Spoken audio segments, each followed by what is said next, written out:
আমার সম্মানিত সরকারি দলের ভাইয়েরা বলছিলেন জামাতের মধ্যে কোনো মুক্তিযোদ্ধা নাই, আমার মুক্তিযোদ্ধার সার্টিফিকেটটা উনি যেন আমাকে সরবরাহ করেন, আমি আবেদন জানাচ্ছি।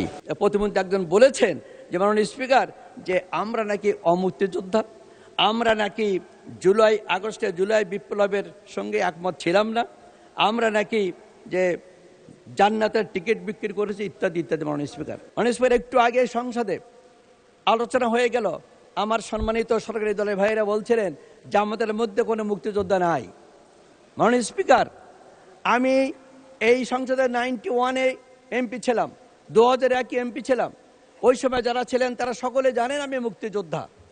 আওয়ামী লীগ আমাকে বাদ দিয়ে দিয়েছিল।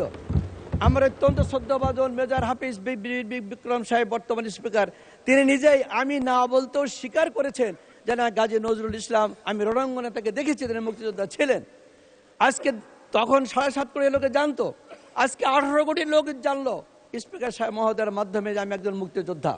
আমি এই সুযোগে অনুরোধ করবো মুক্তিযোদ্ধা মন্ত্রী মহোদয়ের কাছে, যাকে উনি স্বীকার করেছেন, বলেছেন আমার মুক্তিযোদ্ধার সার্টিফিকেটটা উনি যেন আমাকে সরবরাহ করেন, আমি আবেদন জানাচ্ছি।